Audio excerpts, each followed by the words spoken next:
What's up, everybody? Welcome to another edition of At a Glance, this series in which I give you an appetizer sample or glimpse into a particular faction in 40k. And the goal behind it is to help you decide if you want to look further into a force on your own, or maybe even start collecting that force as well. So, up on the chopping block this time, by viewer request, is going to be the Angels of Absolution Space Marine chapter, a second founding successor to the Dark Angels, and therefore a member of what is referred to as the Unforgiven. Now, I'm glad this was requested because I thought I did these guys already. It turns out, or it looks like I didn't. So I wouldn't have gotten to these guys myself because I thought I did already. So there we go. They're a cool chapter. Let's jump right into their color scheme first. Their color scheme is black backpack, black chest emblem, bone white armor. That bone white armor has red squad markings on it, the same exact squad markings as the Dark Angels themselves use. They have green helmet lenses, black weaponry, and their symbol is a white skull and a stylized black wing. Definitely a pain to freehand this symbol, I would imagine. I wouldn't even try it personally. From there, they also make use of green robes. So you have the bone white armor with the black backpack, the black chest emblem, and then you got these green robes for their inner circle members and their veterans and the like, to really make the army pop, and it really does look good and cohesive. This is the only color scheme of the Angels of Absolution. They do not have a different color for first or second company. Everything's the same color. And with the black weapons and whatnot, it works really well. It's a very solid, crisp color scheme. The green makes it pop very nicely when you have it on the robes. So, all in all, very nice. I do enjoy this color scheme. The hardest part will be their symbol, but I'll get to that a little bit later. So, with that said, let's look at their backstory, what makes them unique as Angels of Absolution. Now, they're second founding successors. They have a long and glorious history, we know this.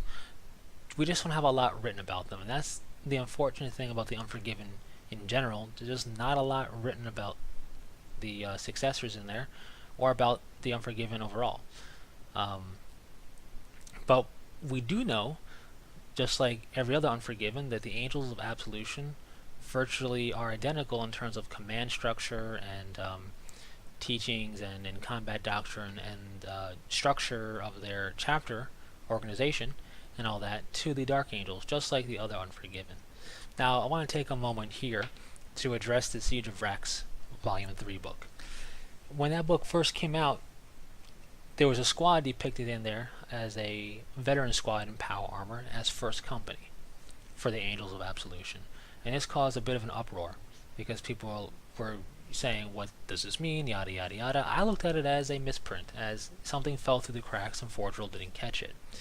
Now, my Siege of Rax books have that in there listed that way. I don't have one of the newer ones.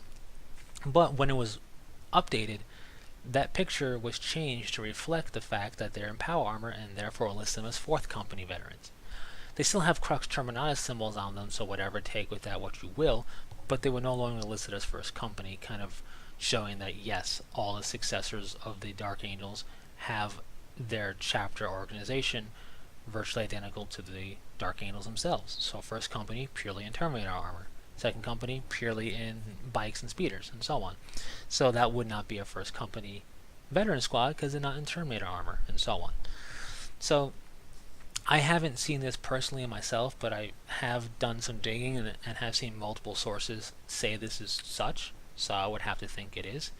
More importantly, however, if you look at the Dark Angels Codex, it makes mention of how, yes, their structure is virtually identical to the Dark Angels, and it basically states that for every single successor of the Dark Angels. So I looked to the Codex to define how the chapter is laid out, and that's what it says. So just wanted to kind of bring that up before I forget.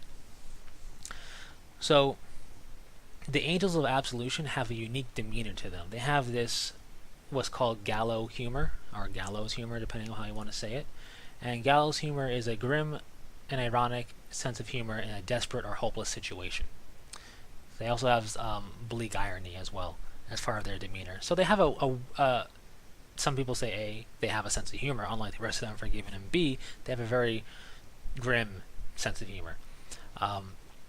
So that's an interesting point that's specifically talked about as being unique to the Angels of Absolution in the Dark Angels Codex. So that's just cool to bring up, but the second thing I want to bring up is what defines them and makes them uniquely Angels of Absolution. That is their belief with the fallen angels. They're identical in a lot of ways except for this one belief, and it's a doozy. They view themselves as already redeemed, already absolved of sin in the eyes of the Emperor for their fallen brethren. In the fall of Caliban, they view the actions of those loyal as redeeming actions in the eyes of the Emperor, and that they are not damned because fallen angels still exist. Instead, they view themselves as redeemed, and that is their sacred duty to bring these fallen angels to justice and make them pay, basically. So it's a very different view from the rest of the Unforgiven. It's a pretty cool view, and I have to imagine it's this view that has garnered them a good deal of their fan base, on top of their look and everything. So it's an interesting viewpoint. I like it. It's refreshing, and really, when you think about it, it's kind of a practical, sensible viewpoint to have.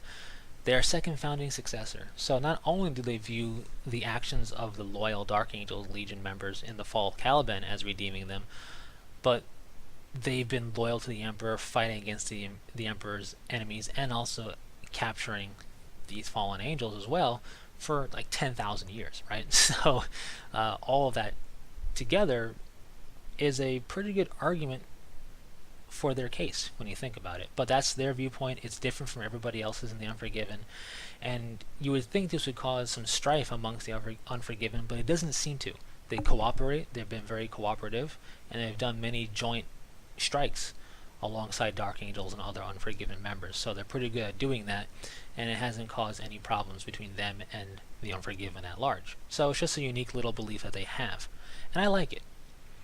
Outside of that, you could say bombshell, though. Everything else is virtually identical to the rest of the Unforgiven. Whether or not they refer to themselves as the Unforgiven is up for, I don't want to say debate, but some people say, judging from I think one of the Death Watch books, Death Watch RPG books, that the Angels of Absolution don't refer to themselves as the Unforgiven anymore. Maybe they do, maybe they don't. That is kind of up to your interpretation, I guess. But it really doesn't matter, because to outsiders, they're going to be referred to as one of the Unforgiven due to their close-knit relationship with the Dark Angels and being a successor of the Dark Angels. So, regardless, they're going to be referred to as one of the Unforgiven. So, with that said, command structure, combat doctrine, and the like is very much akin to the Dark Angels chapter itself. So, first company, purely Terminators, second company, bikes and speeders, and so on. They have interrogator chaplains. They have an inner circle. The truth of the fallen angels is kept from the chapter at large. You have to earn the right to learn it, basically, just like everybody else. Only they believe it's a sacred duty of justice, not something to redeem their very soul. They view their very soul, that chapter, redeemed already. So, pretty cool, interesting stuff there. So that means not much to say combat doctrine-wise. They are like the Dark Angels. They have that stubborn refusal to retreat. They have, that combat capability. They have their specialized Terminator capability and biker capability and speeder capability and all that. So all that's there innate in the Angels of Absolution. And to top it all off, they have that gallows humor going for them as well. So with that, if you were so inclined to collect the Angels of Absolution, it's very straightforward. Codex-wise, Dark Angels Codex. That's where they're represented. That's where they're talked about. Everything in that codex they can make use of. It works very well for them. With that stated, when it comes to actually collecting models, very straightforward, because they're Space Marines.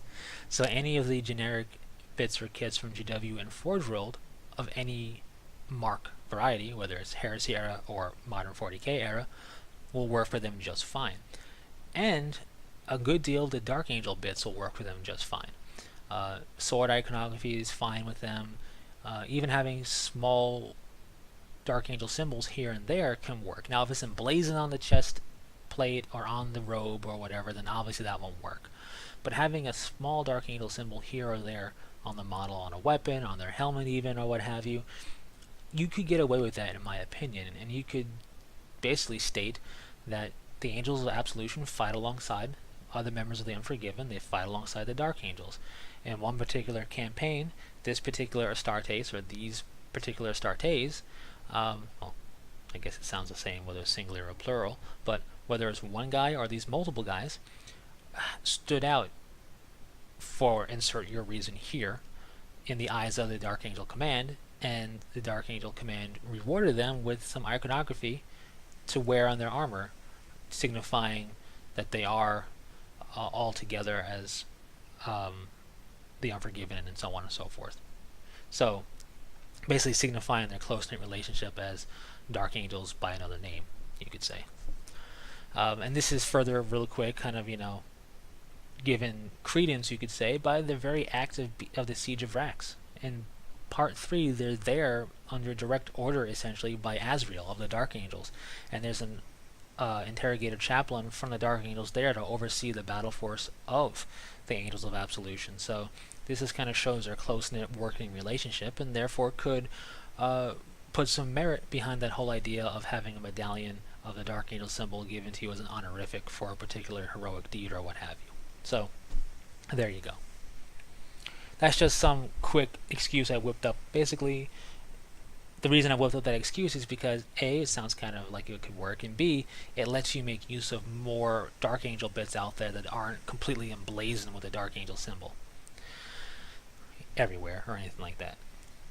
So that's really it for collecting them. Pretty straightforward. Now, their symbol is the hardest part, because that's a pain to freehand, I imagine. I wouldn't try, and I imagine for a lot of people it would be quite difficult. So what I would recommend doing is getting clear decal paper. I just don't like the white decal paper to print on. Clear decal paper to print on, and you'll be able to find the Angel of Absolution symbol as a decal sheet to print on decal paper.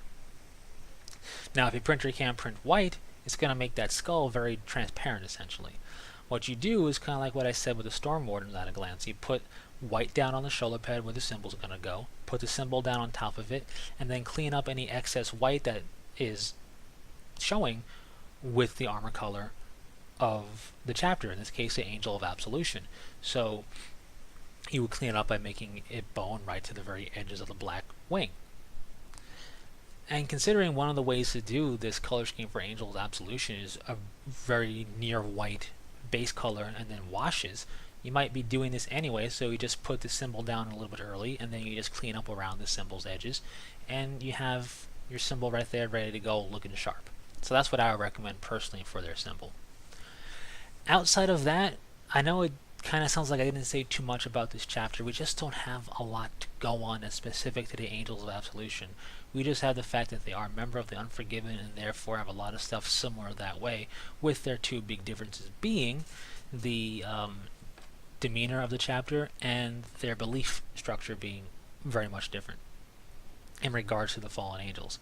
But they're still a very gene seed pure chapter. They still believe in purity and all that, and they still have a lot of the other same kind of thought processes as the other Unforgiven. They just have that belief thing being way different. Anyways, that's it. So thanks for sticking through it. Hope you enjoyed this one.